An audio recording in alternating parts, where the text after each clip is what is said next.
Anthony, your government has modelled negative gearing changes and CGT changes. Well, the Treasurer has done that. That's not right. Well, it is. The public service. Right. Well, under our public service, we actually value the public service, and we value them coming up with ideas and doing assessments. That's what's happened. I can't but believe, I have David, been to be very honest. clear. I have been very clear about what our position is and why that is the case. Was it modelled? It certainly wasn't commissioned by us to do so. It was modelled by the government. It was that's publicly available. This Prime Minister has a problem with the truth, and it's not just in relation to this debate. There are many aspects that you could pick up during the course of this campaign Well, we might come where to the some Prime of those. Minister has just misled the Australian people.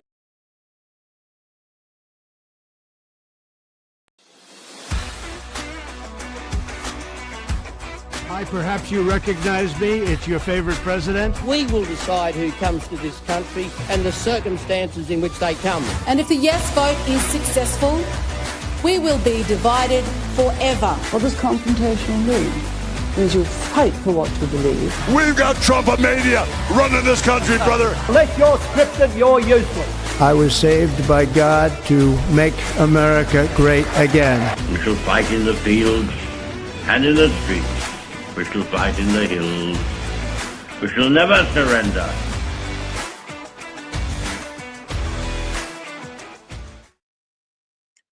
G'day everyone, welcome back to another episode of Commanding the Narrative. My name is Stephen Tripp. Thank you to everyone who's watching this. If you are watching live, you'll be able to contribute to today's conversation in the chat on Rumble, Facebook and YouTube. I've got a very special guest with me today, David Spratt. He's running as an independent in Warringah. Welcome, David. Thank you for having me. No, my pleasure to have you. Before we get to David, I'll just let everyone know about how you can support us here at Commanding the Narrative. Is by heading to commandingthenarrative.com. You can hit the donate button at the top if you want to send us through some donations. Helps pay for the stream, helps to pay for the website, and most importantly, gives me a very warm and fuzzy feeling inside, which is very important, I'm told. And if you head to the main page of commandingthenarrative.com, you can hit the sign up button in the top right-hand corner. You'll get a weekly newsletter from me with all our podcasts, articles, and events coming up. As you can see here, these are our most recent podcasts. We had a very, very successful candidate forum in the electorate of Whitlam, which is down in the Illawarra. That was the other night. So that's up on Commanding the Narrative now at the moment. So if you want to check that one out. Also, all the latest newsletters and articles, and also upcoming events. If you want to know what's coming up on the podcast, head to the website. And also this one here, the North Shore Community Forum, that's coming up on Sunday, April 27th from 1 to 4 p.m. at the Warri Club up in Warrawee.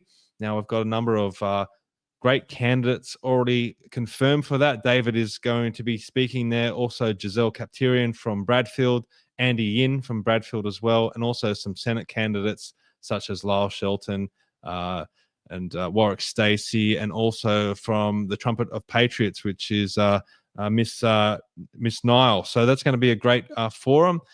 Please come along to the Warri Club and check that one out, and head to Commanding the Narrative for all that information. And also check out Australians for Better Government. Now, there's been a lot of focus on the election, which, is taking up a lot of all our time. So Australians for Better Government has been a little bit quiet of late, but we do have an event coming up at the Warri Club again. Now, this is after the election. This is a post-election event. This is a fundraiser for Australians for Better Government, Sunday, May 25th at noon. As I said, Warri Club. John Ruddock will be speaking, and also Darren de Bortley from de Bortley Wines will be there, which is going to be very, very interesting to hear a perspective from someone who's outside of politics, who runs a business and wants to speak about our government. Now, David, over to you, mate. I was sent through one of your flyers from a friend of mine who received it in the mail. I didn't even realize there was an independent running in Warringah, but now we know. And I was interested and intrigued by some of your policies. But before we get there, maybe let everyone know who you are and what's your motivation for running. Thank you, Steve. I guess the starting point would be probably my first 17 years living in the Sutherland Shire, within 5 kilometres from the Lucas Height reactor. It was very interesting in that the school to which I went was also very close to the reactor, And at the time, a lot of the fathers of the boys in the school were actually working in the reactor, Lucas Heights reactor, which then gave access to the reactor to the science teachers at the school. So when the students got into their 4th and 5th year of the leaving certificate, we did a number of tours of the reactor. And it was at this time that my interest was piqued in physics and chemistry, but also in nuclear engineering. So ever since then, I've always, not that I've actually worked in the nuclear energy field, I have worked in power and energy, in the power and energy space, but I've always kept up to date with what the new technologies that were developing over those many years.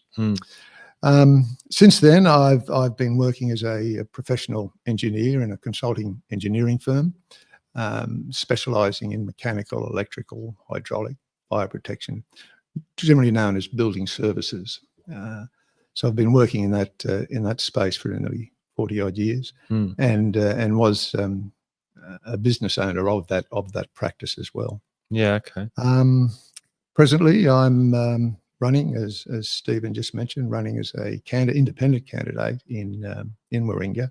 I've lived in Warringah as a resident for nearly 35 years, and I'm really an advocate for small, medium businesses, obviously the aspiration of home ownership, and quite importantly these days, I think, advocating for trade skills, the uplift in trade skills, because at the end of the day, as an engineer, I can sit down and design systems and plant, but at the end of the day, you need good tradesmen to put it all together. And you're talking about the fathers that were working in the Lucas Heights facility. Did they end up being little green men, or?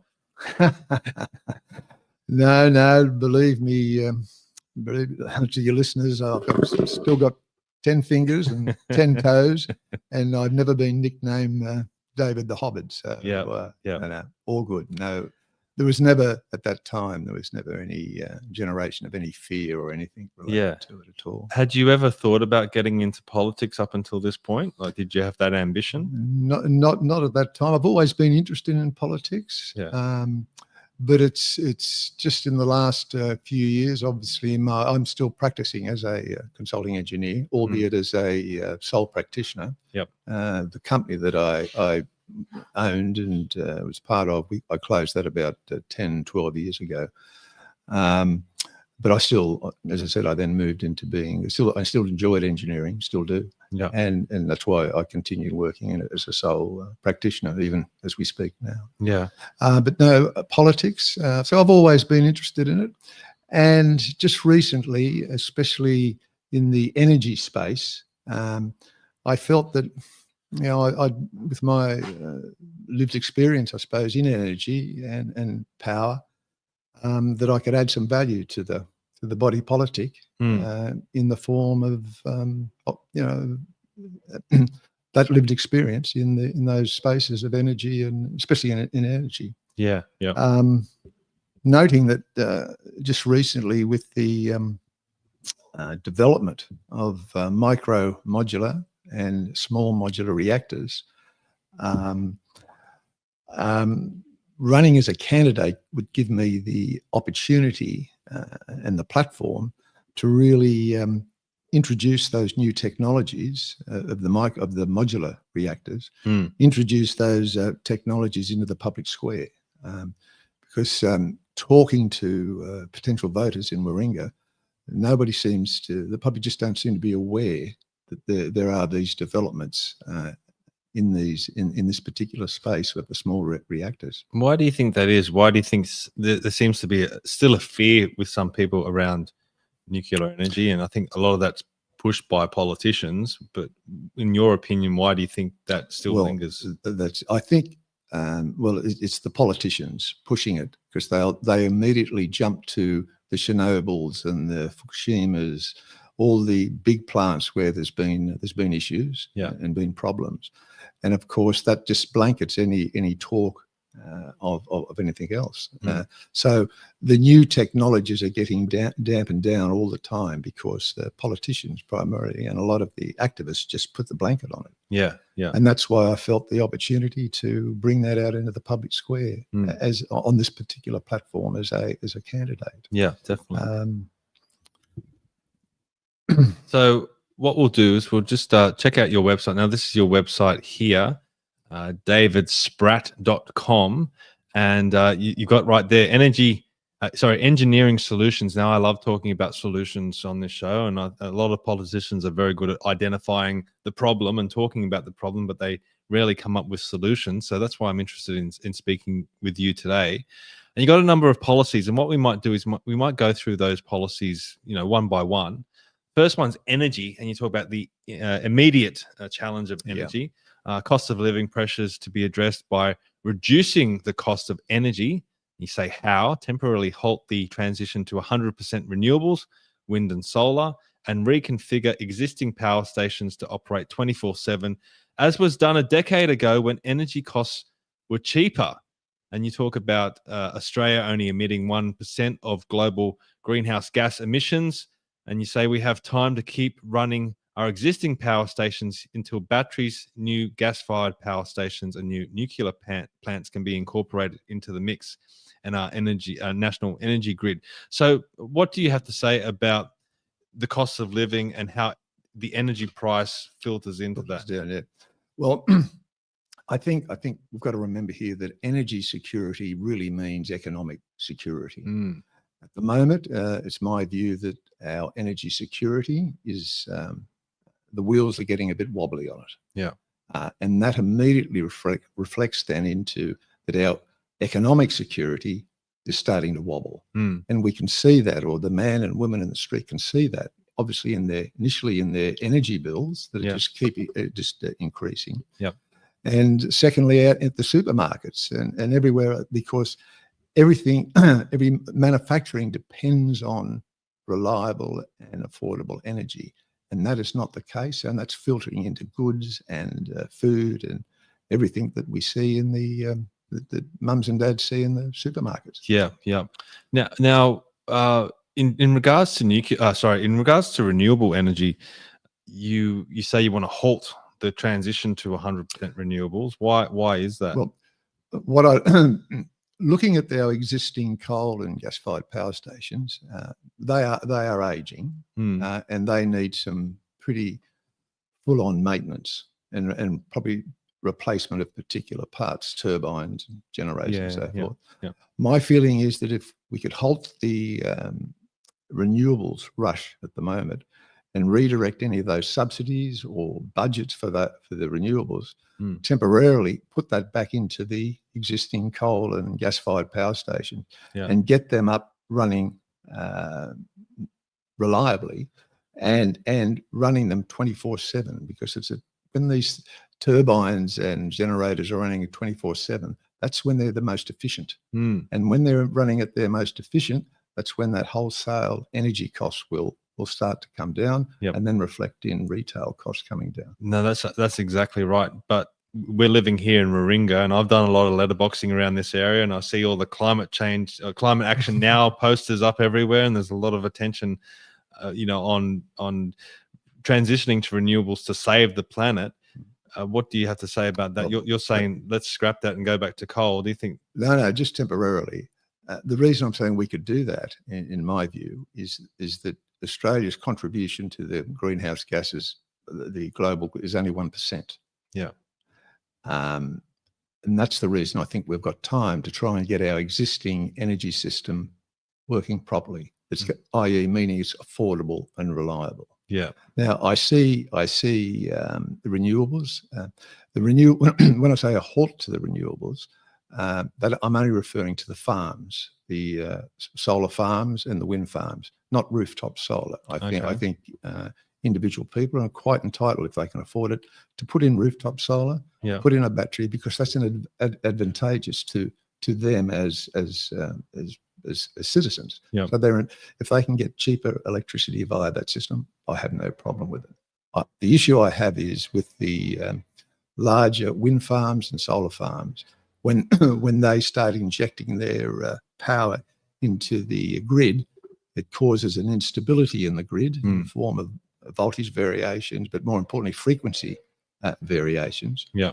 And it causes the problem. Yeah. With the existing grid. Yeah.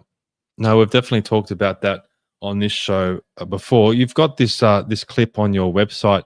Now, this is from Stephen Nowakowski from Rainforest Reserves, and this shows what he's done. He's done this all around the country. This is New South Wales. This is a 3D map of where all the solar projects are going to be going, all the wind turbine projects are going to be going, and it's right across the state of New South Wales. And if you look at what he's done with other states as well, it just shows the amount of land that's going to be taken up with these wind turbine projects and also solar panel projects. And you can see in those red lines there, they're access tracks. So that's even more ground that's going to be, I guess, bulldozed to make clearance so that they can, one, get these turbines up to these areas, but also be able to maintain them throughout their life and everything like that. So why did you put this up on your website, this video here?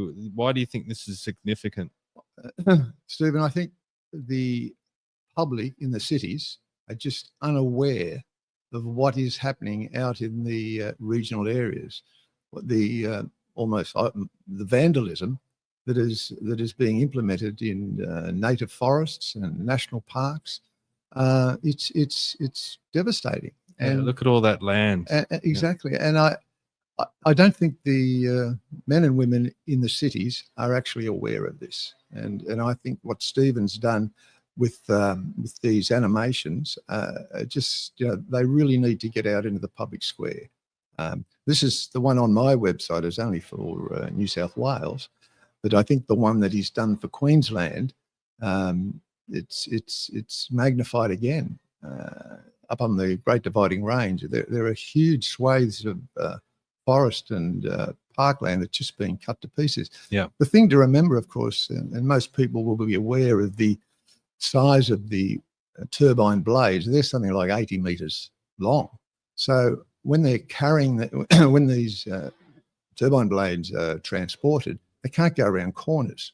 Yeah. So what they've got to do to get them anywhere, they've just got to dig a straight line or bulldoze a straight line road to get the damn things up to the peaks. You know, I went and spoke at a symposium in Oberon. Now, Oberon's facing one of these big, massive projects. Yeah.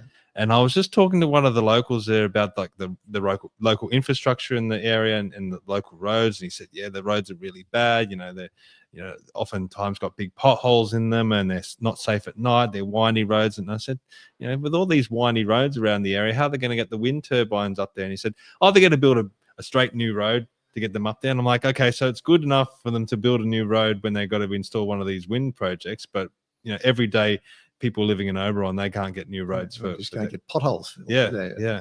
I know it's and see their costs, their hidden costs in the whole renewable exercise. Right. Building new roads down in through regional towns. Yeah. You mentioned rooftop solar. I want to play a clip of your political opponent, and then I'm going to ask you some questions on that. This is Zali Steggall speaking about how to get electricity costs down for everyday Australians, and she's suggesting using rooftop solar to do that. So the way Australians can reduce their power bills is buy less, right? Rely more and more on your own rooftop and buy less from the market, and then these hikes will not impact you. So the urgency is for the budget to roll out much greater scale support for households to put rooftop solar and batteries. Okay, so that's Zali Steggall's take. Now, you also said that you're in favour of people being able to put up rooftop solar and have batteries on their property. But what about people like myself living in a unit like this, or people renting? We can't put rooftop solar, so we're almost subsidising that for people that can afford it. What do you have to say about that? You've summarised it very, very neatly. That's exactly right. It doesn't apply to everyone. It only applies to people that can afford it. Yeah. And then they're getting taxpayers' money to help them put them up anyway. Yeah. Whereas people living in units or at the lower socioeconomic levels Yeah. just can't. So they're all subsidising. Yeah. So What's a reverse Robin Hood scheme? well, exactly. Yeah. And the thing, of course, is the batteries. Batteries have to be replaced for 10 years. Was the technology even there yet with the batteries? Oh no, it's. I think Tesla does make a reasonable household. We'll call it a household battery. I think it's about 13 kilowatt hour capacity. Yeah, and they're good. Mm. I wouldn't knock those at all. But of course, batteries don't generate electricity. Yeah, they only store it. So if our typical household has there's 3 or 4 days of cloudy weather and not using much solar, the batteries come nighttime, the batteries aren't going to really help. Yeah, yeah. So I think the main point, of course, is the taxpayers are funding only a certain section of the community. Yeah, yeah. And I don't think that's equitable. Yeah, definitely. Okay, so let's move on to your next policy, and that it's energy again, but this is looking into the future. Yeah. So energy future. So you want to remove the ban on developing a domestic nuclear energy industry. So open the door for nuclear plants to be built. Allow international energy markets to determine options and costs for new nuclear technologies via government expressions of interest for nuclear plants that can be feasibly incorporated into the existing renewables energy mix. And you say facilitate public seminars and debates to inform the public and facilitate a nuclear energy referendum or plebiscite. So what you're saying there is that if we are going to move to a nuclear future, then maybe the Australian people should get a say in that through a plebiscite. Yes, this is a good question. I get different views all the time on this one. Yeah. My feeling is that nuclear energy is such a controversial subject with the citizens that I think they need to be involved step by step as we go forward. And I think we should put it to the public eventually whether they're in favour of it or not, and live by the umpire's decision on that, I suppose. So that's my feeling on what we should be doing. If we just go back quickly, the idea of opening up to the international markets, I'm in contact with quite a few manufacturers of nuclear plant, the small modulars and the micro I'm talking about here, and they're all ready to come into Australia and give us the options and the costs. Yeah, but of course nothing happens at the moment because we've got that ban on nuclear energy, so they're not interested at the moment. I did an interview with someone from Copenhagen Atomics. Oh yes, yeah, know them well. The thorium, thorium molten salt reactors, and they were saying, we will come into your country, we will operate them, install them, run them all at our own cost, and we'll take the profit if people want to use our energy. The government doesn't have to be involved at all. No, this is I'm glad you raised this one. Exactly, they're willing to come in and build a pilot plant at a location. It could be a regional town. One thinks of Broken Hill. Remember how the renewables failed at Broken Hill? Broken Hill might be an ideal location for one of their thorium reactors at their cost. What's the downside of doing it? Like if you get elected and you're in Parliament and they come to you and say, David, we want you to advocate for us. I mean, is there a downside to doing this? I wouldn't think so. I think it all goes back to the government has its expressions of interest. And that's what I was getting there. The government should be able to issue those expressions, get the likes of Copenhagen Atomic, get them to put their proposals in with their costs, and all those proposals to be then assessed and then taken into public forums it's informing the public about these new technologies. Take it to have forums and have debates with experts on both sides, for and against, right? And inform the public on these new technologies. Yeah, and of the course, advantages. there'll be government regulations when it comes to safety and operating it and all that sort of thing. But And all those regulations are already in place. yeah, If I could suggest at some time, if you get a chance to talk to a nuclear lawyer, her name is Helen Cook. okay, Originally, she was working at ANSTO, that's Lucas Heights. yeah, She's excuse me, she's prepared or is in the throes of preparing nuclear regulations, anti-proliferation and so forth, for a number of third world countries already who are looking at getting in these modular reactors in the first place. Yeah. She's preparing for those governments their protocols. We've already got them there here anyway because of Lucas Heights, and we've had them there. We've had all the protocols in place for 50 odd years. Yeah. Helen says that if our ban is lifted, it's not going to take her very long to just amend the existing regulation. So whenever the politicians on the other side are saying, "Oh no, it's going to take forever to get the regulations," that's wrong. The regulations are ready there to go. And that's right. And one of the other aspects as well is France. They've been relying on nuclear energy for decades now, and they've started recycling their waste from what they've already used. Yeah. And supposedly they've got 2,000 years worth of reserves that's sitting there ready to go. They don't have to dig any more uranium out of the ground. Now, what most people here in Australia don't know, first, they don't know that France has that technology of being able to recycle. But the other part they don't know is that Australia already has a contract with that company to recycle, that we already send them our nuclear waste from Lucas Heights to be recycled. So that contract is already there. It's already in place. Exactly.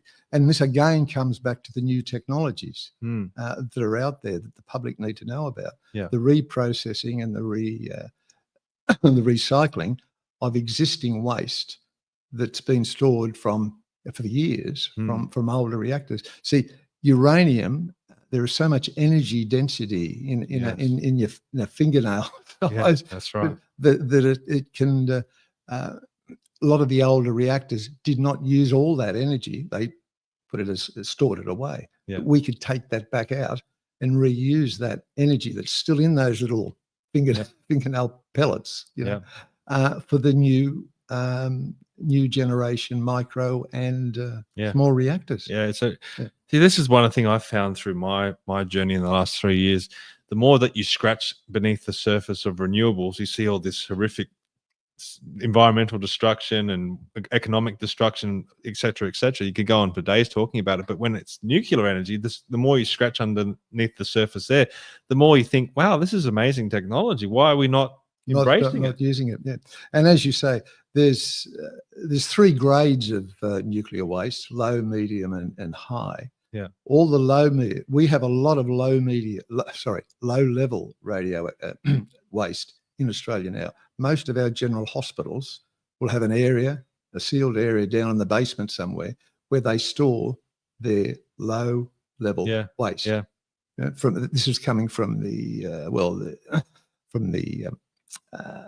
chemotherapies and all those X-ray machines, the garments and all that. They've all got that radioactivity attribute to them, and they're stored in the hospital. Yeah. Eventually they get taken to a repository, an above ground repository over in Western Australia. That's the low level. So we manage that now and have been managing it for many years.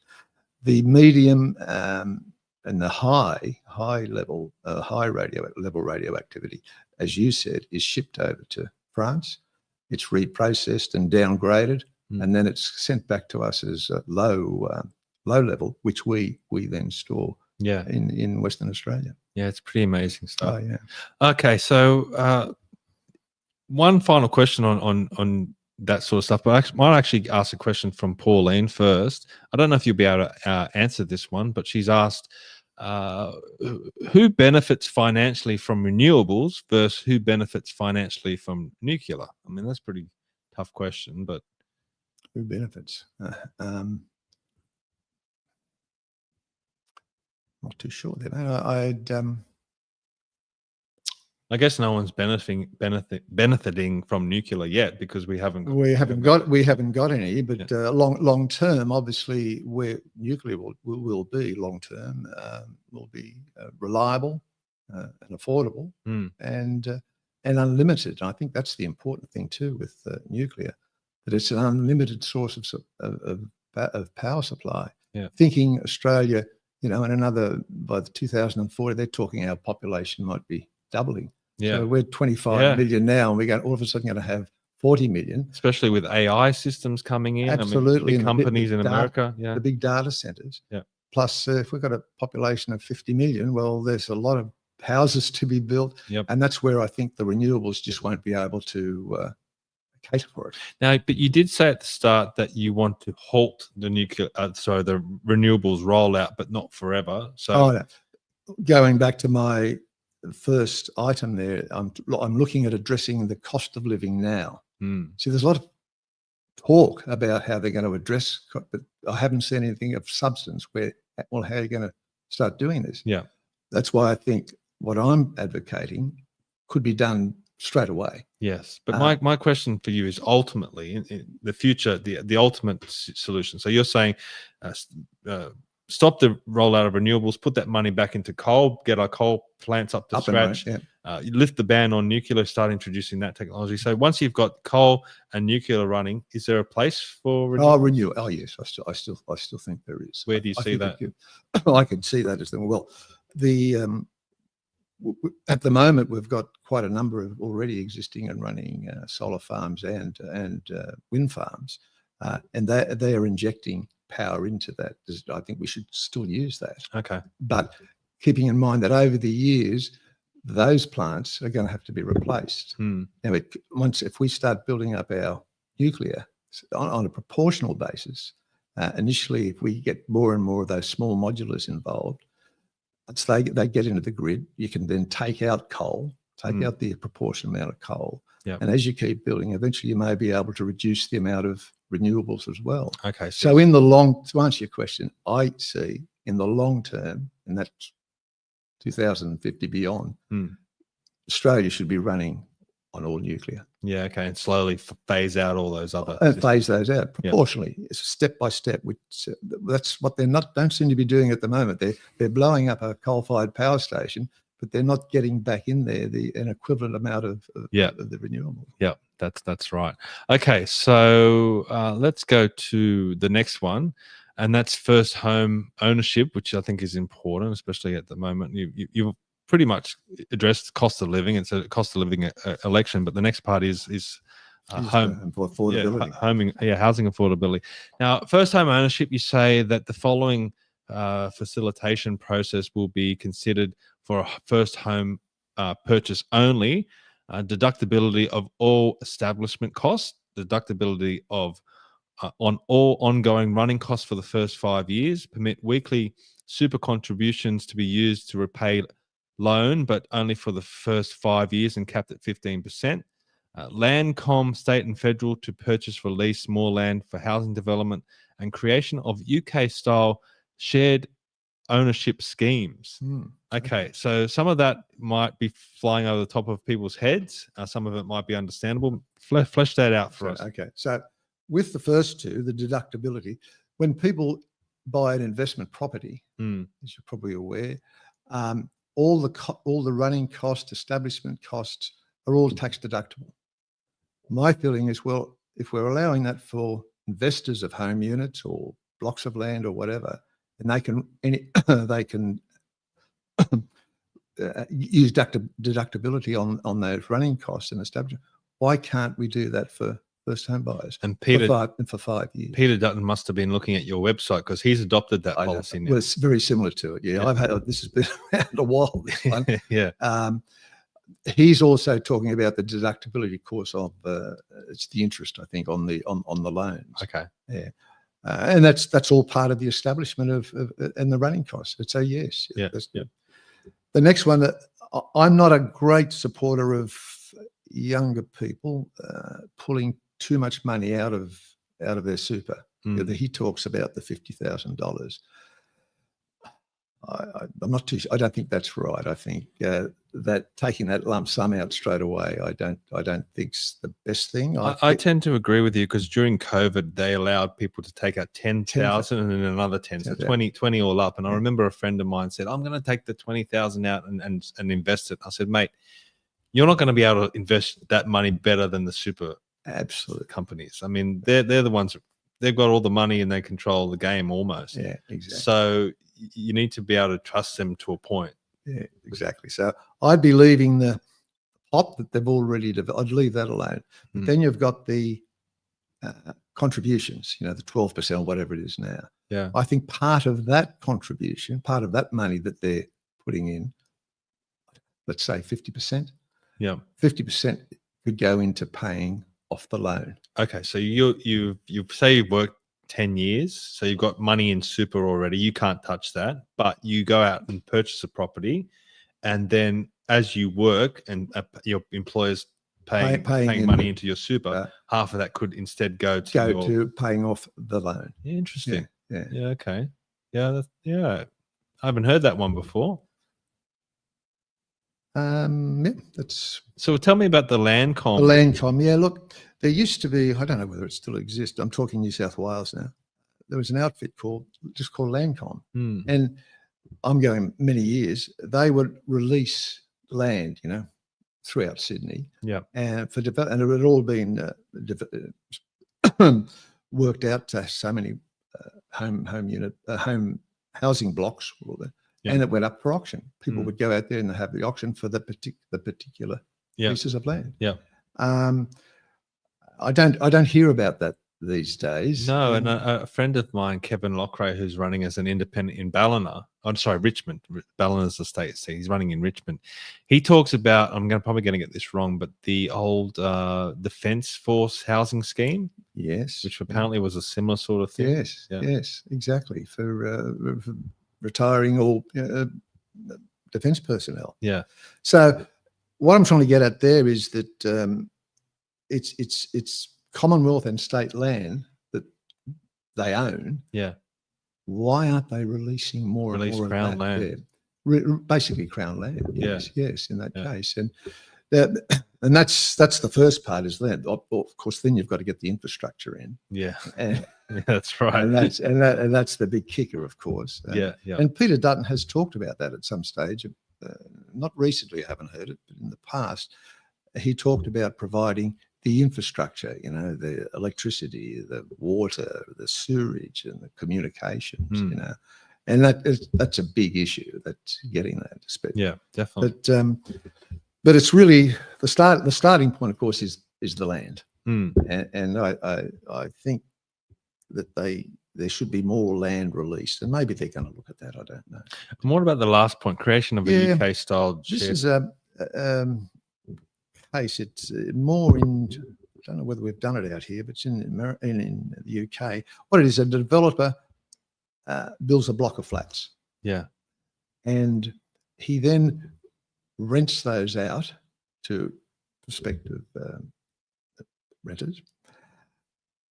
The rent that's paid on it for the particular unit, a portion of it, I don't know, 10%, 20%, is put aside into a special account for that tenant. And the idea being that over a period of time, that account builds up to, and of course the tenant can put money into that account.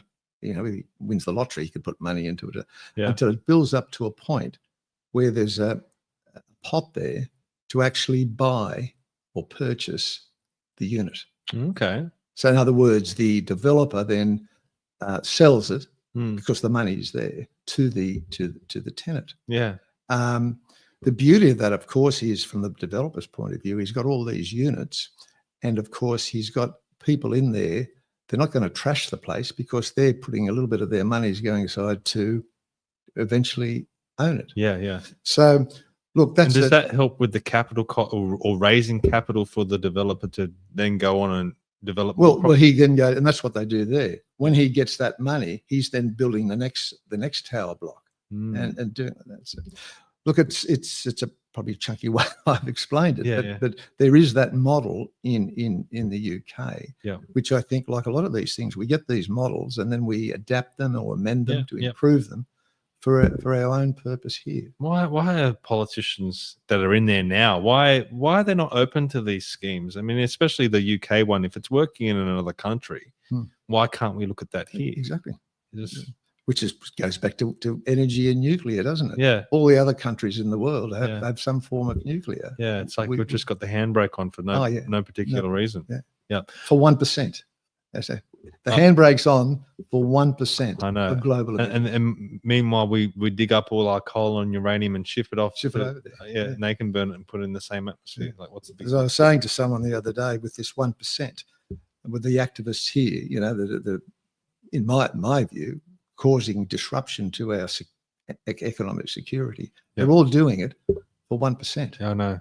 Why? I'd probably have more respect for them if they were out protesting the Indian and the Chinese, all those other embassies, which cumulatively they've got 60 to 70% of global emissions. Yeah, that's right. So anyway. I think there's another agenda there, maybe, possibly. But let's move on to the next one, because this is another massive issue as well.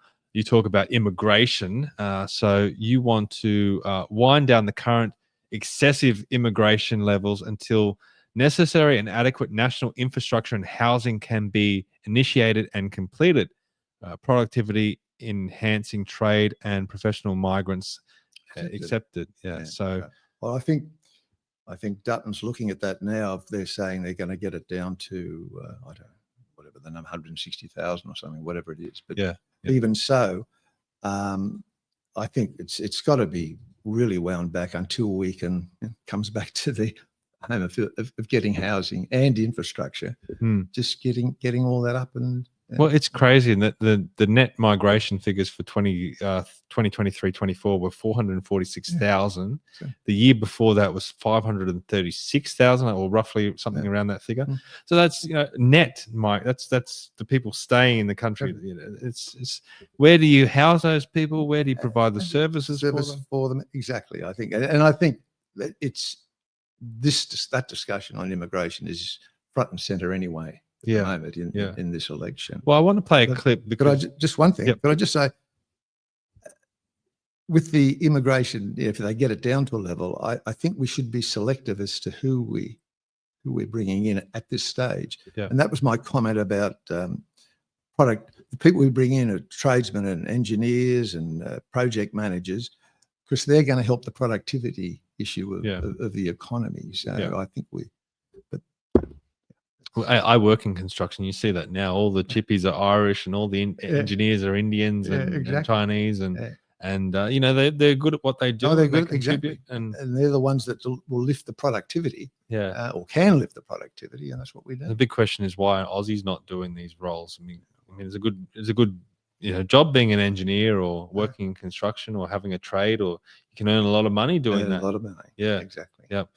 I want to play a clip because this relates to immigration. Now, I played this before, but this is unbelievable. This is from Q&A, and this is just an everyday father talking about how immigration is affecting his life. Working 2 jobs, one more rent increase, and my family, my 1-year-old baby, we're facing homelessness, and we've got nowhere to go. My family's already been forced out of Sydney for the same reasons. I want to know, is the government going to cut immigration to match housing availability, or are we just going to keep going until every regular working Australian is homeless? We have been working very hard to get immigration levels down to something we think the country can manage. And what we've found after those efforts. So that's a father pouring his heart out because he's really struggling at the moment, and he's looking at all these people coming in the country, the figures that we just talked about before. And then here's Mark Butler, he is the Minister for Health. He's not related to immigration, but he's still part of the government, saying, we're trying our best to get immigration down. We're trying really hard. I'm like, you're the government. You pull the levers. Like, what are you talking about? You're trying. If you just want to stop it, you can stop it. You stop it. Exactly. Like some of this stroke of a pen. and put a bill through, and get it through. And it's all rhetoric. Exactly. Yeah. See, this is the whole thing. People are withering on the vine. Yeah. And also the energy cost comes back into it too. Yeah, that's right. There are a lot of people out when I go to some jobs out in the western suburbs, I see that. Yeah. Talking to tradies on construction sites and labourers and so forth. And it's so there's a number of these issues, the immigration, the energy. It's, as I said, people it's are not withering. sustainable, is it? Like if we keep we're looking at the strong possibility of there being another Albanese government in coalition with the Greens and the Teals. So you can only assume that these policies that they've been implementing over the last few years are going to continue. It's not sustainable. No, like exactly. what point do we reach that line where we're really going to be in for some fall off strife? the edge? You're falling off the edge. Then it's exactly, and that's a good point, Stephen. That if they get back in, they're going to do the same thing, which is sort of talk and rhetoric. And they'll be emboldened to do it because they think, the people are behind us. They want us to do it, and there's just no action. There's just no action on these things. Let's bring things close to home. Let's talk about Warringah, and this is something that really leapt off the page when I read your website. And this is almost I felt like I was writing this because this is one of the issues that I talked about 3 years ago when I ran in Warringah as well. It's a Warringah metro service, a metro train system extension from the new North Sydney or Crow's Nest metro stations into the suburbs of the Warringah electorate feasibility study to be initiated. So what you're talking about here is a metro line to Warringah. Yeah, not the beaches. Okay, explain what your plan is. Well, most of your listeners are probably or maybe aware of the new underground metro from amazing. Chatswood to Sydenham. I love it. It's similar to a copy of the ones in Paris Metro and it was the Hong Kong. Yes. They came out and they helped build. it, exactly. And very quickly, surprisingly enough, and in fact, the quickest part of the construction, surprisingly enough, were the tunnels. Yeah, that's right. Because they're only they're small tunnels, 5, 6. Well, Sydney's mainly sandstone. Just straight through it. That's right. Anyway, it's either North Sydney or Crow's Nest. I could be corrected on this. I believe that provision has been made in the northern side or the northern end of those tunnels to loop out towards Warringah. Wow. Okay. So I envisioned that as running primarily beneath Military Road. Yeah. So we're coming into Neutral Bay, Cremorne, Spit Junction, under the Spit. Coming out either probably GALA or Seaforth, and then heading towards Manly, Brookvale, Warringah Mall, and probably over towards Narrowena. Yeah, that distance from North Sydney to say Beacon Hill, Narrowena, so I think it's about 13 or 14 kilometres. Yeah, and that's the same distance from or similar distance from Chatswood to Sydenham. Yeah, so you've got all the costings. Everything's there to do it, and you've got the team, you've got the engineers, the project manager, you've got the boring machines. It's already. I know they've now been allocated to going out, extending it out to Bankstown, I think. Yeah, but that's above ground. Yeah, but there's one on the way that's going out to Parramatta. Through Pyrmont and 5 Dock and out to Parramatta. Are they underground? Yep. Oh, they are. I'm pretty sure they are. Yeah. Anyway, I see it. Why can't Warringah have it? Why not? The benefits being, of course, you're going to reduce that traffic on the pollution from the Spit Bridge and Military Road. It's a car park most mornings and evenings anyway. Right. And it means that commuters get a very fast, comfortable ride straight into the CBD. And if those areas that you mentioned, high density, lots of unit blocks, especially through Mossman there, just before the Spit. As you mentioned, Neutral Bay, Cremorne, a lot of units in those areas as well. Same thing for Manly Vale and Brookvale and as Balgala in some areas. I mean, you don't have to go anywhere near the beaches now. But why did you bring the beaches up? Because I know what the answer is, but well. The beaches, that's talking to a lot of people over the years about the beaches, and the genesis of that would have been the Cronulla rise. Okay. That was, well, because it's the era I lived in at the time, and that was terrific. And I think a lot of people over this side see that as a potential issue, possibly. But it's just that they would like to see that the metro is for the working. See, this is what's blown me away since I've moved to the area. There's a real reluctance here from people to have any new public transport or any new roads. And the claim is that they don't want to see undesirables come into the area. Mm-hmm. Now, that is interesting to me because I lived outside of Manly. I grew up in Petersham when I was young. We'd still drive to Manly and come here. I lived in Parramatta for 8 years. If I wanted to go to Manly, the Spit Bridge is not going to stop me from going to Manly. I'm still going to come to Manly. Those undesirables, they're coming no matter what. No matter what, like, exactly. you know, I don't know what they're trying to stop by. It's almost like cutting your nose off to spite your face. Like, you don't want the benefits of a new metro system for yourselves because you're trying to stop other people coming in. They're going to come anyway, and they do come. Exactly. Yeah, no, fair comment. Yeah. No, it's that's a really great policy. The thing too the feedback I've got on that is people say, "Yeah, David, that's all very well and good, but it's a state government issue. You know, the Labor governments aren't going to let you. They're not going to fund that." And I said, fair comment. I would see it as. But you could provide federal funding. Absolutely, they're called a Commonwealth Significant Project. That's like Badgerys Creek, for instance, is a Commonwealth Significant Project, which means the government, the federal government, funds it, bills it. At the end of the day, they'll hand it back to probably the state governments to do that. But so they're not going to be tied down to state regulations and local council. They'll probably listen to them. But if they're just going to, you know, go ahead and build the thing. What do you feel about the Beaches Link tunnel? Because again, you talked about the portals at Crow's Nest. Well, the Warringah Freeway upgrade, which is currently underway, it's halfway through or pretty close. I mean, another year or two it'll be finished. They're building the portals for a future Beaches Link tunnel. I mean, they're getting built now. This is for the vehicle tunnel. Yes, the road tunnel. What do you feel about the Beaches Link? Well, I would almost be thinking that the metro would. Most certainly initially. Metro first. But do you oppose the Beaches Link? No. But I just know, having built the metro and see how quickly it was built from Chatswood to Sydenham. Yeah.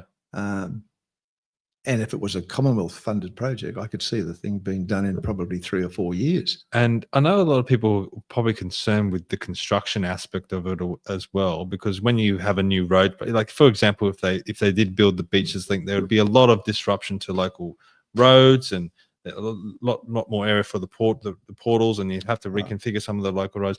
With a metro, you only have to build the station. It's only the stations. That's a very good point. Yeah, because the tunnels, as I said, they can be done very quickly. And the beauty of deep underground. And they're well, you're talking 40, 50, 60 meters underground. They're quite well, because they've got to be that deep to get under the seabed. Yeah. It's already been done. I don't know if you noticed, went under the existing one, went under the Sydney Harbour, and it's like 40 meters down. Yeah, it's a long way. And I worked on the metro for a little bit, so I've climbed down those stairs and climbed all the way back. It's bloody deep. Yeah, it's deep. But I think it's doable because we've got the expertise and the teams to do it. We just have to convince the locals. Yeah. Well, I think the metro might get a little bit more support because it's unseen. The only thing that, as you said, the only thing they're seeing is the building of the boxes for the stations. Yeah. Whereas the vehicle tunnel, of course, is a lot of disruption. Lot of disruption. Yeah, that's right. Exactly. Yeah. Just quickly, I know we're getting bogged down with infrastructure, but it's a bit of a passion of mine. The Spit Bridge. I mean, we're talking about these projects bringing, quick access to the city, but I still see the Spit Bridge as being a massive problem. I got caught there the other day. I've seen ambulances get caught there. I speak to people on the north side. They say they can't get tradies from Mossman because they just don't want to run the risk of I mean, and I was talking to someone in Queensland the last election because I was proposing a new bridge there, and they were saying, "What are you talking about? This what's so big? What's the big deal about this spit bridge?" I'm like, "Well, it's bridge. It goes up every now and again to let boats through, and it's the only way in and out from the northern beaches." And they're like, "How is that possible? You guys live in the middle of Sydney. How are you still putting up with that?" But we are. We are. Yeah. So, what's your feeling? Do you think a new bridge is an idea, or is it a necessity? Or I thought there was a proposal some time ago running from Castle Crag to Seaforth. There was I'm going back a while now. There was talk about a bridge, but it faded in the end. Yeah. Bridge wouldn't be a bad. I think it would look. I think. I mean, my idea was to have a design competition, open it up to the public, let them decide. Let's come up with a really great design. And obviously, bridges can be tourist attractions. It might bring some, economic boost to some of those businesses around there, and it could be something that's a symbol of Warringah. We're separated with the northern beaches and the North Shore. It could be something that joins us, unifies. Yeah. Anyway, that's my view. Well, even with the metro, right? You've still got the bridge. Yeah, that's right. It's probably taken a lot of traffic off the spit, but it's still going to be there. And then if we're looking at population increasing, it's going to get back to what any advantage or minimalisation you get from the metro, it's still going to build up again when the population brings up. Yeah, definitely. So the bridge, I like. We'll have a bridge metro. Yeah, why not? Okay, next part of your proposals. This is infrastructure again, but this is probably a little bit more, outside of just Warringah. A very fast train. Now, stage one would be Sydney to Newcastle, or Sydney to Goulburn and Canberra, or Sydney to Orange and Bathurst, and to link to a future national very fast train network. Again, it's a vision of in the future. Yeah. At some stage, subject again, it'll relate to population. These things work. If you look at Japan and France, it's the big populations that make these things viable. Yeah. And eventually, I would see it's going to be Melbourne, Sydney, Brisbane. Yeah. Anyway. There's already. I'm only talking about a stage one. Again, to build up a bit of expertise in this space. Sydney to Newcastle and Sydney to Goulburn have already proposals that are already on the table and have been for some time. The Institute of Engineers Australia have papers on these, and they're fairly well detailed. Newcastle and Goulburn.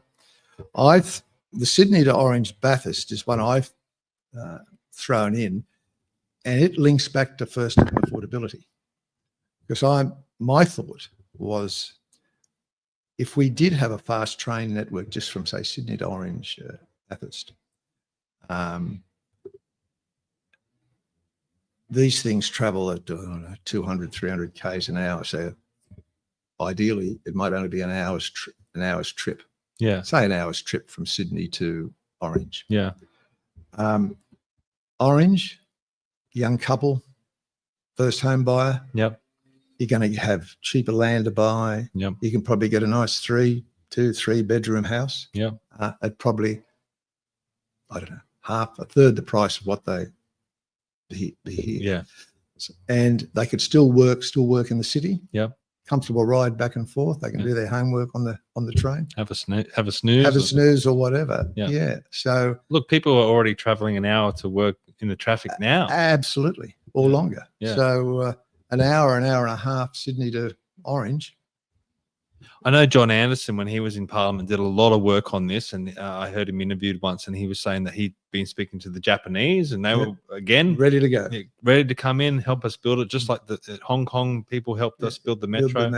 And he was talking about Sydney to Goulburn could be about 20 minutes. That'd be right. Yeah. Right. Well, again, same thing. Goulburn, again, big expanse of land. Yeah. Same thing. Decentralising out of Sydney. And decentralising, exactly.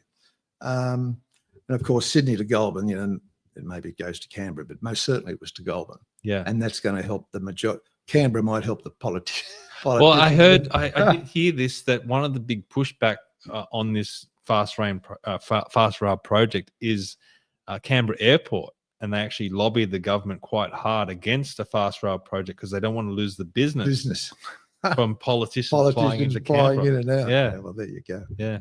No, I think sitting at Orange Bath, it was funny. I was talking to an engineer on that, and he said, David, yeah, it's a good way to go because there's, from the point of view of running the track, it's basically all land there. Yeah, I mean, we've got the there might be a river or two, but they could get over your bridge. Yeah. But he said, or the comment came up about wandering cattle and sheep, Yeah. And it's a bit gruesome, I suppose. But then it's like if a sheep or a cattle on the road, those things, they'd get knocked off. He said, David, the big problem, the wombats. Yeah. This is serious. He said a wombat, of course, it's nuggety and so gets locked in underneath the rail. There's more of a chance of Well, surely he could put up some fences. I think fences or I don't know. But anyway, he just threw this wombat at me and it caught me out. Well, I know wombats cause a lot of damage with cars and things like exactly. that. Yeah. Okay. So yeah, well, look, I mean, I'm those last two ones are things that I've been talking about for a long time. I'm high in favor of both those projects, and you don't get many politicians talking about that stuff. So, well, I guess where I see, I'm probably not a politician. I'm more a builder. Yeah, design engineer. Maybe that's what we need. We need some more people like. So you envisage these things. And you start sketching up stuff. That's where I come from. No, that's excellent.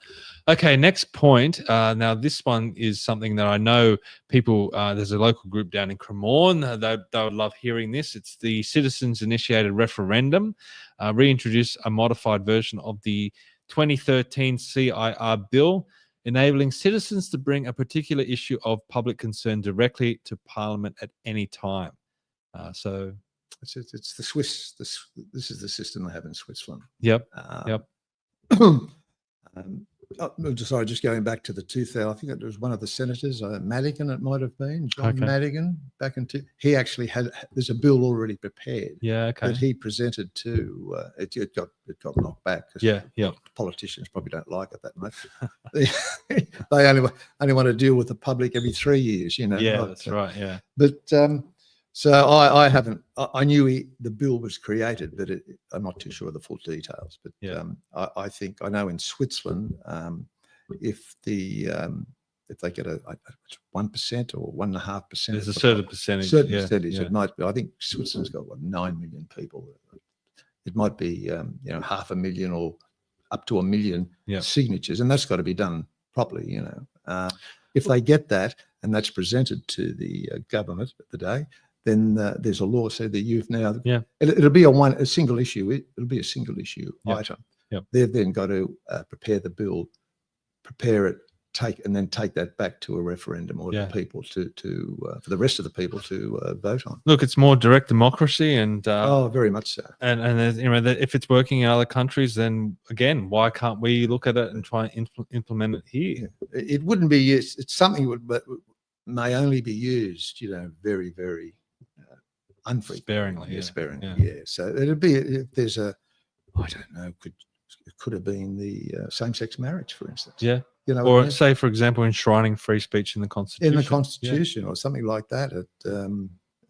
If it's talked about enough by the citizens, well, they've got to be heard. And if they can get to have that, I think it'd be good just to have that, whether it's used or not, just to have that as a facility for the citizens. Yeah, and if the citizens are passionate enough and organised enough to push it through, then.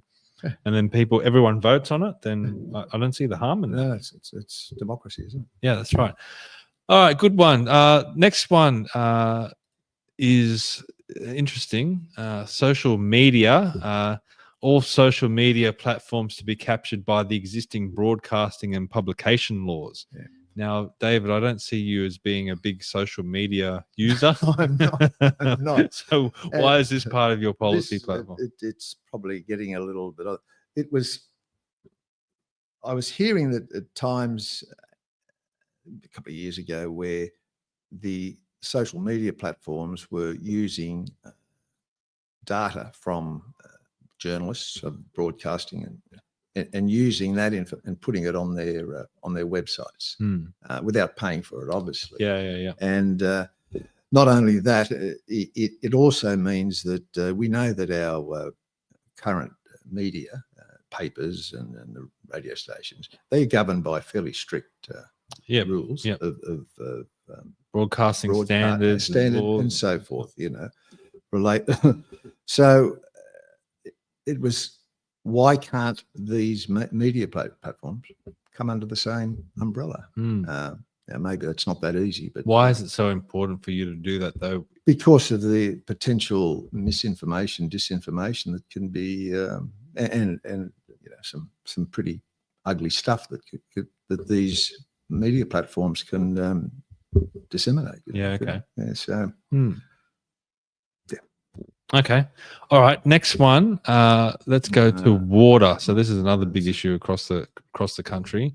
Now you want a dam at Mount Foxton on the Burdekin River to create opportunities for urban and industrial developments, as well as providing flood mitigation and environmental flows both east and west to Lake Lake Eyre Basin from the Great Dividing Range, captured conceptual design by civil engineer Dr. John Keel.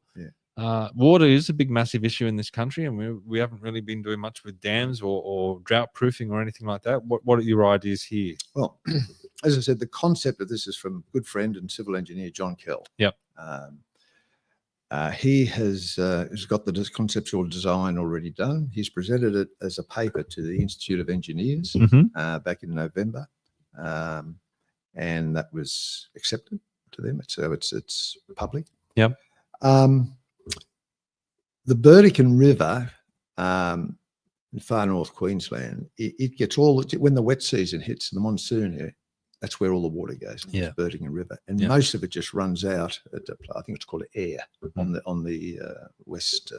On the east coast. Yeah, it's all lost. Yeah, and actually, initially, John Bradfield, the Sydney Harbour Bridge, he had designed a system. The Bradfield scheme. Which has been knocked by a lot of people, and nothing's really gone from it. John's proposal is partly using some of John Bradfield's idea on it. Yeah. So, in essence, at this point, well, Mount Foxton is obviously when the geology comes together, meaning that's where you put your dam. When it's at capacity, and the capacity is about 9,000 gigalitres, and that relates to probably 18, 19 times the volume of Sydney Harbour. Wow. To give your listeners a context of the thing, it's a huge amount of water. Yeah.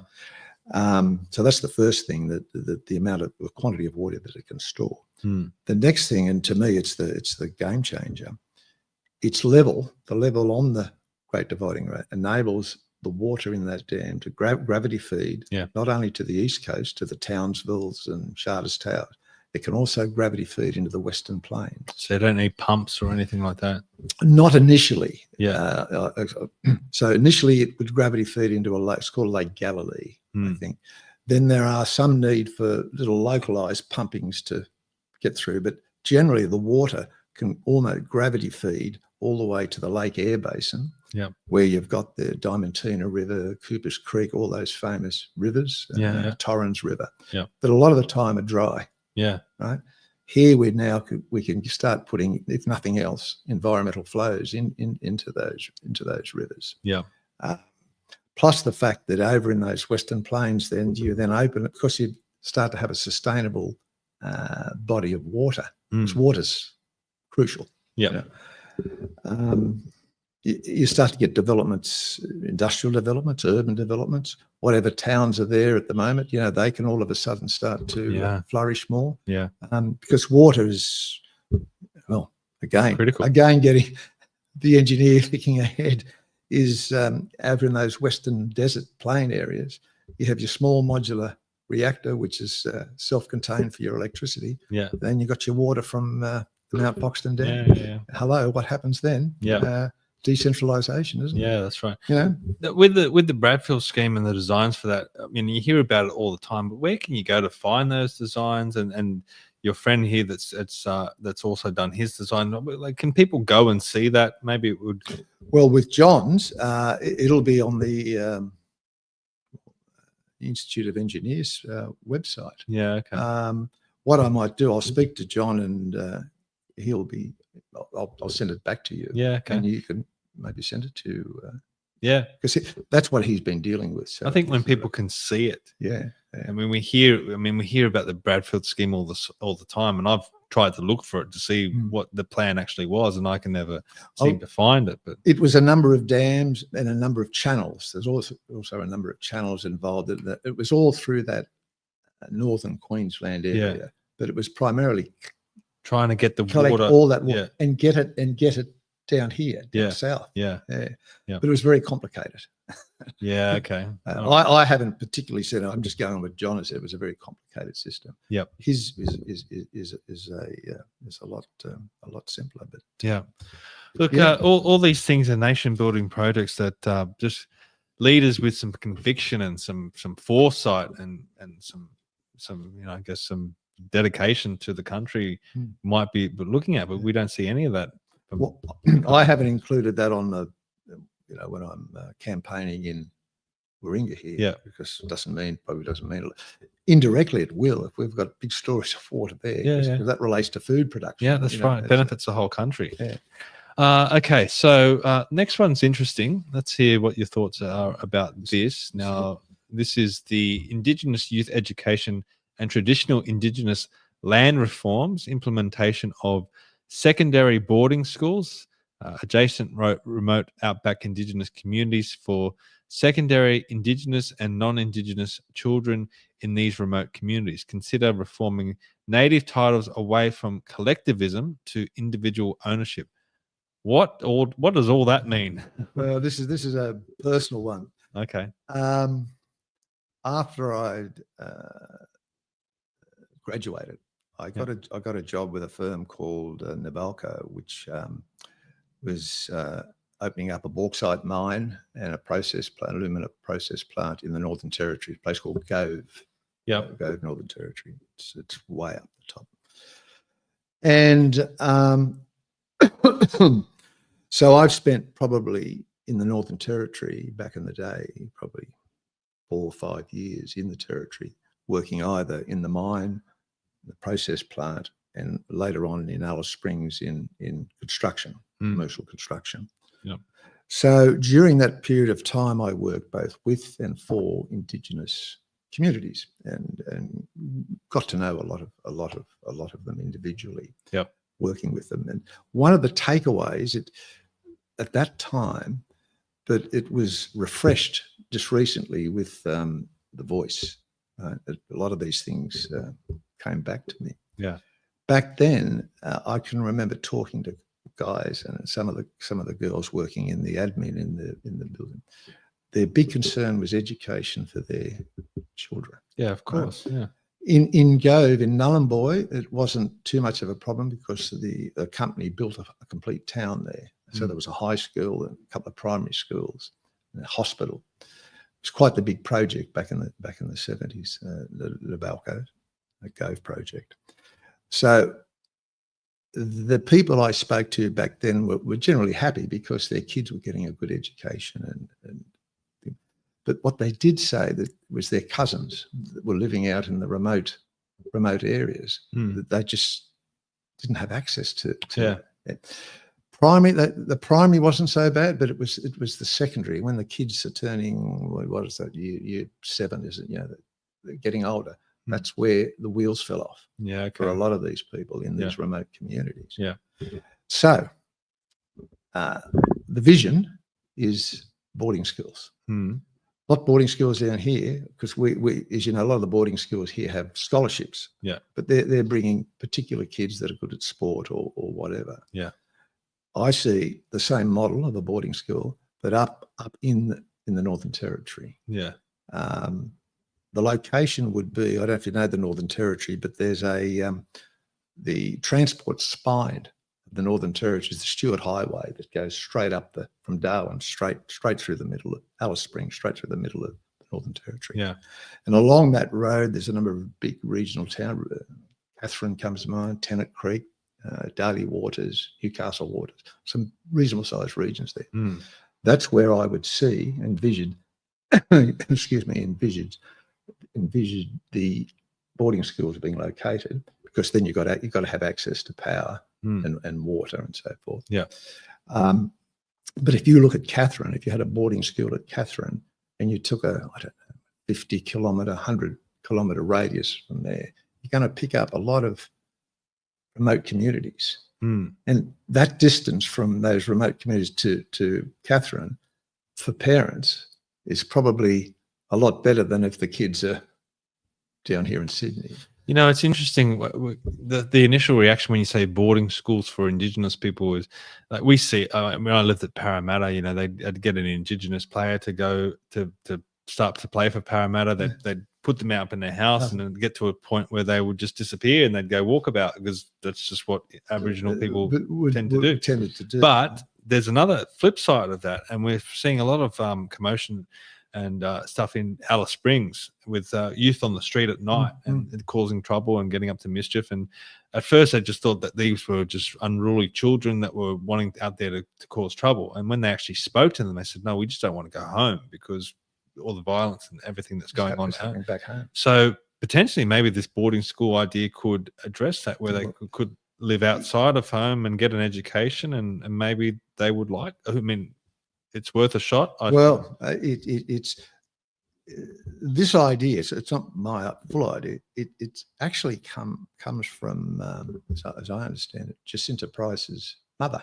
Yep. Bess. She was a teacher, I think. Oh no, she was a. Well, she was a part. She was, I think, the first. If I could be wrong here, Indigenous member of female Indigenous member for the Northern Territory government. Yes, some time ago. Yeah. And I think this is where this vision came from, was really Bess Price. Yeah, okay. But it hit me at the time of when with The Voice. I can remember having the conversations with the guys and ladies I worked with back in the day, and it all started to kind of precipitate and crystallize. Yeah. So also on there, you mentioned consider reforming native titles away from collectivism. So well, from my perception of land titles, is that, and there's nothing wrong with that. That's fine, you know.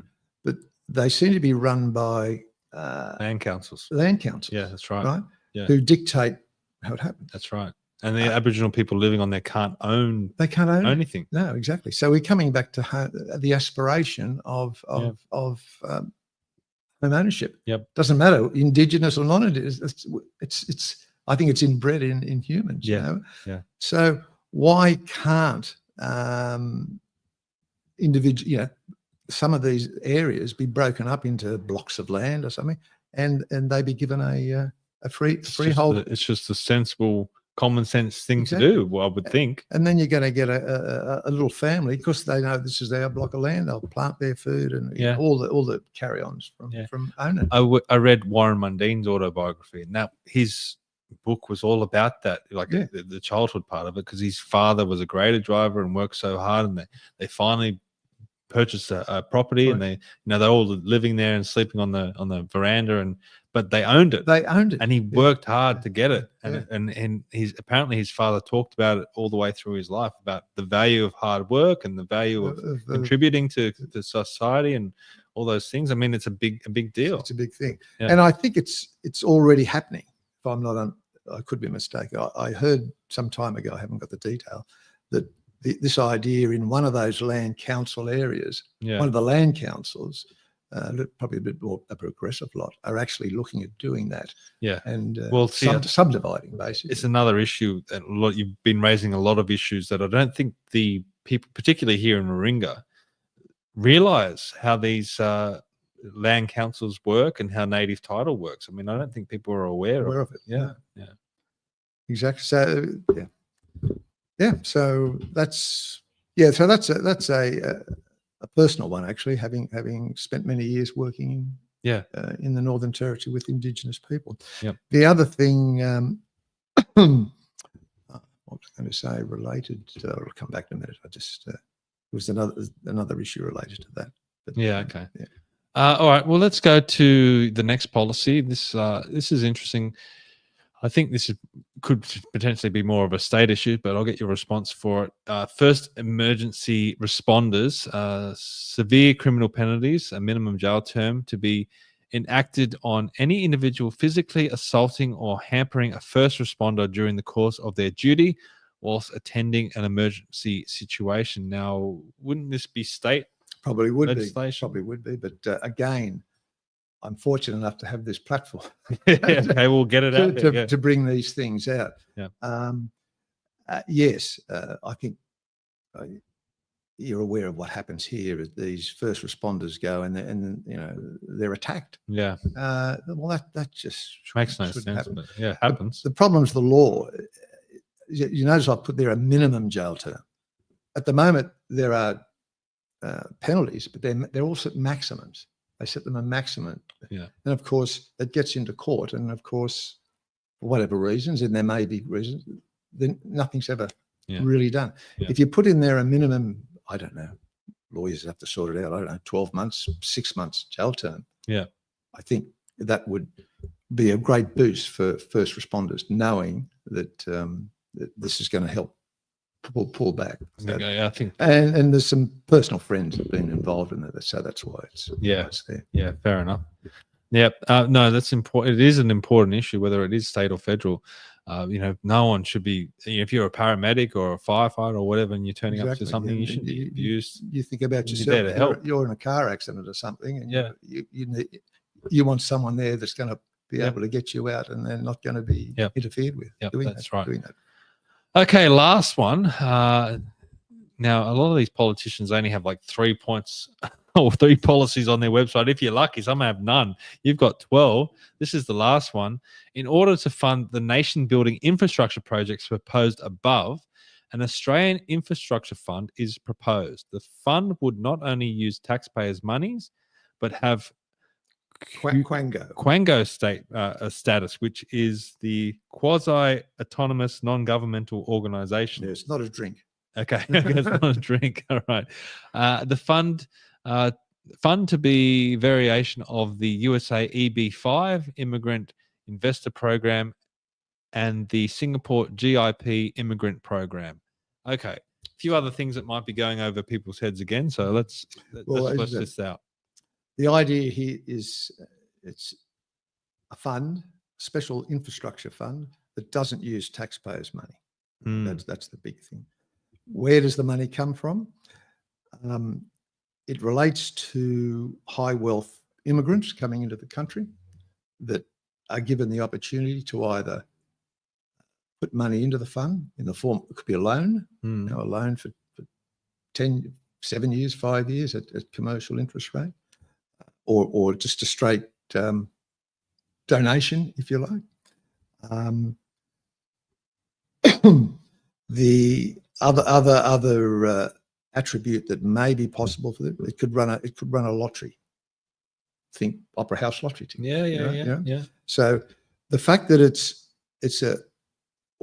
a non-government organisation means it's fully transparent, conforms to all government regulations, but the government can't get their fingers on the money.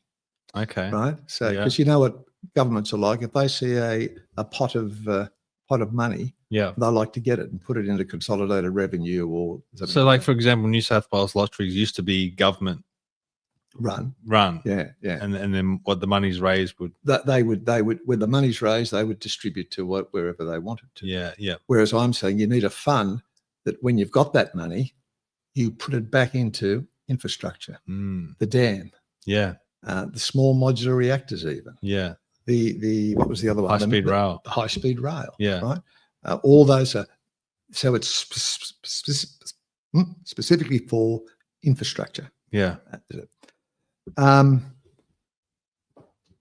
This is what I refer to the American one and the Singaporean one. That's what they say. Immigrants coming in And we're talking high, but it doesn't have to be high wealth. And look, the argument for that is that people living here have paid their taxes throughout their lives, and that's been contributing to, the upkeep of roads, rail, hospitals, services, etc. Exactly. If we're going to be bringing in people from overseas, then there should be some they balance. can contribute to that as well. Yeah, exactly. So, and as I said, I'm saying high. It doesn't have to be high wealth. There could be anyone coming in. They may want to put in $10,000, to be, because they want to join our community, be it Australian. Yeah. And of course, the quid pro quo is that if they do that, then you're looking at a fast track of citizenship. Yeah. Obviously, you've still got to go through all the security checks. Yeah. You don't want high wealth, crims coming in. Yeah, that's right. They jump at it. Yeah. So that's very important that you've still got to maintain that that investigation. So, yeah.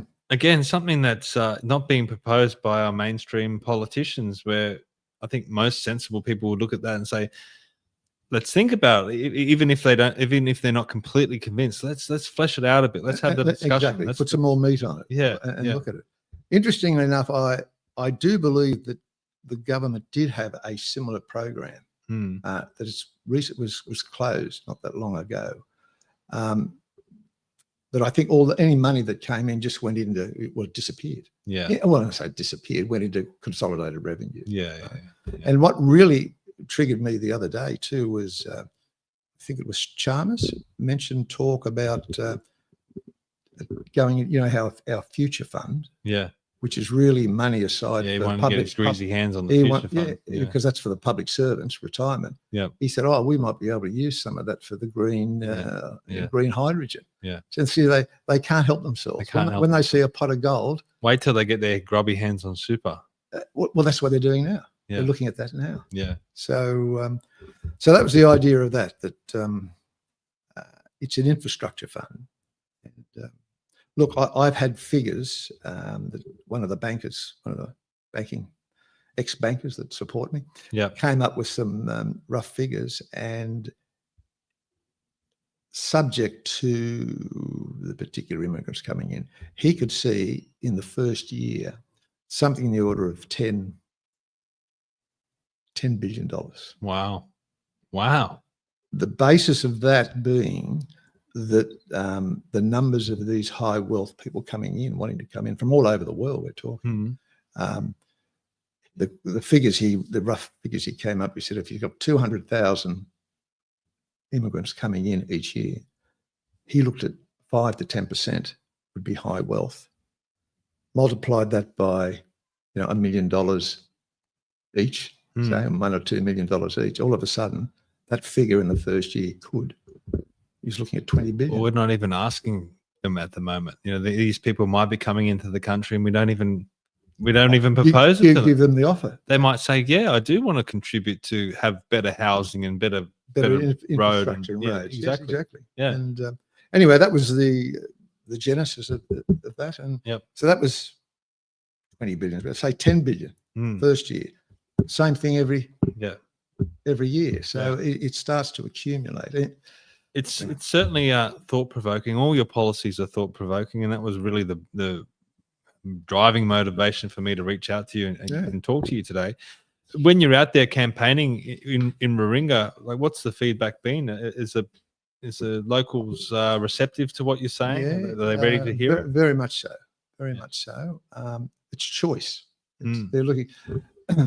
They said, David, you're giving us a choice. I may not agree with what policy, but look, let me have a look at them. I'll have a look at your website and I'll make my decision. But thank you for giving us a choice. Yeah. Because they know, excuse me, Zali's been there. There's going to be a Liberal. There's going to be a Labor. There's going to be One Nation, and all those.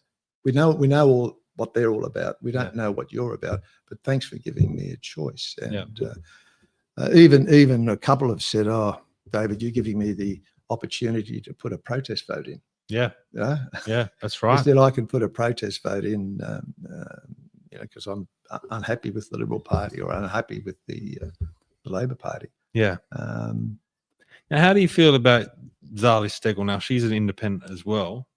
She says she's an independent, but she's getting a lot of money from say, for example, Climate 200. I think they've got to be up front with everyone, just say that the Teal Party, it's the Teal Party. Yeah, yeah. Be honest with us. Everyone. Now, I wrote an article in the Spectator Australia after the 2022 election. I was looking at the funding of the teals, and I made the argument that, Allegra Spender spent over $2 million. The least was Zali. She spent $750,000. I wouldn't even know what to spend that money on. But they're almost pricing out independents from the ballot, because other real independents, they can't compete with that sort of that. No. Now, you've popped up. You are an independent. I can't imagine that you got $750,000 to fly to fly around, but you're an independent as well. Yeah. Do you think it's a level playing field? Oh, no, it's not. No. It's as I said, I'm struggling to get volunteers to attend booths, because that's going to be the big one, to be able to hand out flyers. Yeah. I've generally been looking at strategic locations for corflutes, and that's been working well. So look, I'm getting a little bit of recognition, and the rest of the time we're just letterbox drops. Yeah. If people are watching this and they say, I like David, I want to volunteer for him, do they just go to the website? Just go to the website. Yeah. I think I've got if you'd like to volunteer, it's at the bottom. It's at the bottom, is it? Yeah. There's a contact me at the bottom. So that's here. So again, David Spratt, spratt.com, davidsprat.com. There's a contact form if you would like to volunteer. It says that there. Would you like to volunteer? And you can fill that in with your details. As well as the would you like to volunteer? Any other comments? And I'm getting a few people are coming in. And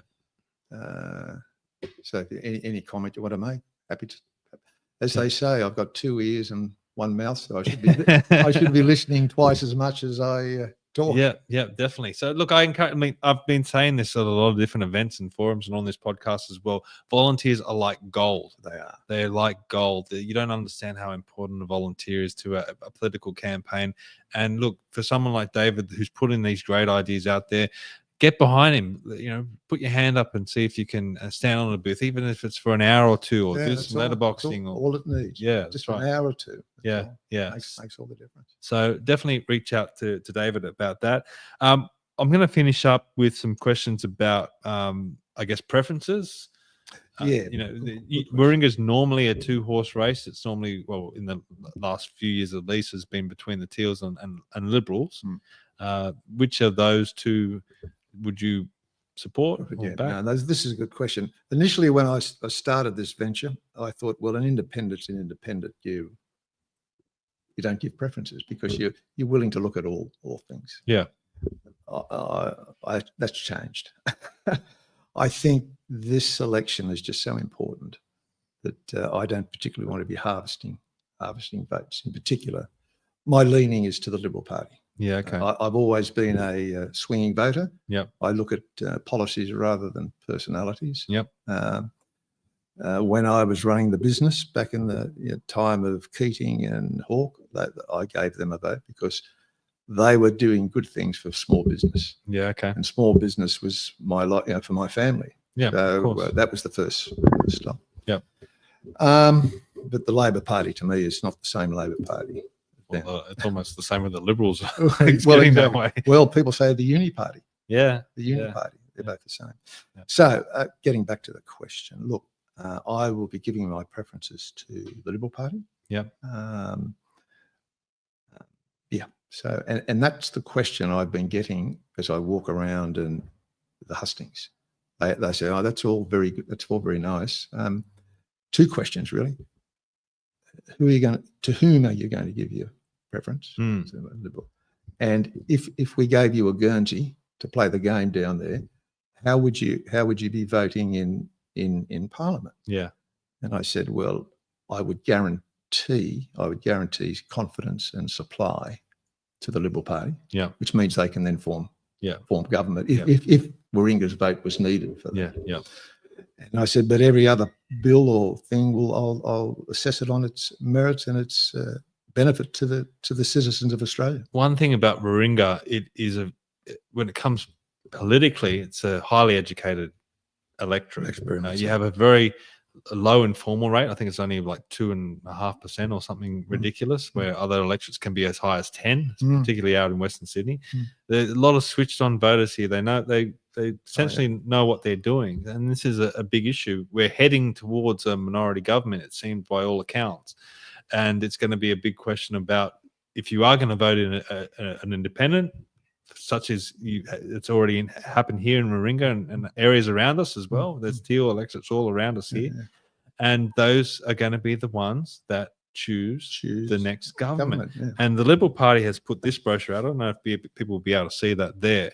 This is the voting record of Zali Steggall, and it's got, you can see there in green that she 71% of the time votes with the Greens.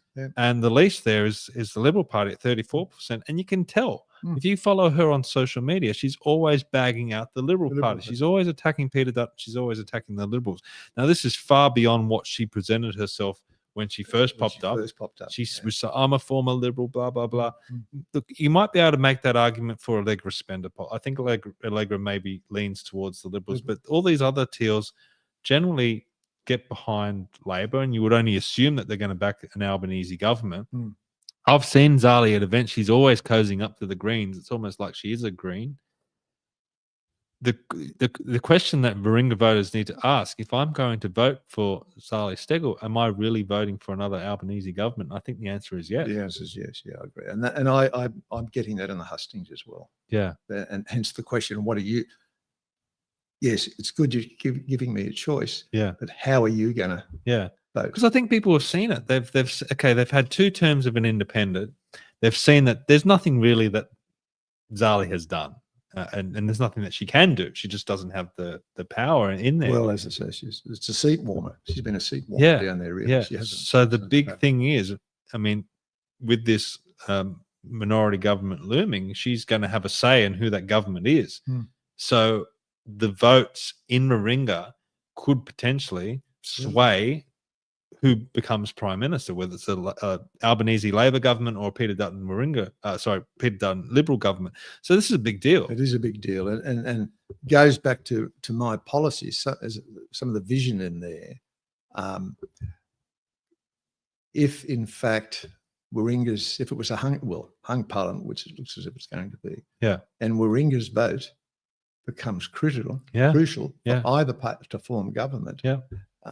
We start getting some of the things you're proposing. Yeah, exactly. So because I'll be a hard negotiator. You know, and if I was fortunate enough to, be the candidate, all of those things they become live. Peter Dutton comes to you and says, "We want your vote on passing this bit of legislation." You say, "Great, I want a metro," or "I want the metro. I want the ban lifted." I'm not too. He hasn't said that enough. Lifting the ban. It's been mentioned, but I think they're veering away off nuclear, to be quite honest. But anyway, the ban's got to go. Yeah. As I said, the metro, it's got to be a Commonwealth significant project. Mount Foxton Dam. This is how it works. This is how it works. Anyway. Okay. All right. Great. I mean, I've really enjoyed this conversation. It's great that we've got an option here in Warringah to vote for, because a few months ago I was thinking, who the hell am I going to vote for? But I think thank you. As you said, you've given people the choice. You've given them an option. I want to ask you one last question. Now, this is the most important part of the show. It's the final segment. It's called Build Your Own Fantasy Government. Now, David, you're going to be in charge of the next Parliament of Australia, and you can choose 5 or 6 people. They can be living or dead. They can be whoever you want to head the next government of Australia. Who do you choose? So we're looking here at like a prime minister, and if you want, in your mind, and we want to lead Australia in the next direction, 5 or 6 people to do that. Okay, well, I'd start with John Howard, John Anderson. Yeah. Okay. Yep. Doug. He was also a National Party. Doug Sinclair. Yeah. Okay. Remember Doug?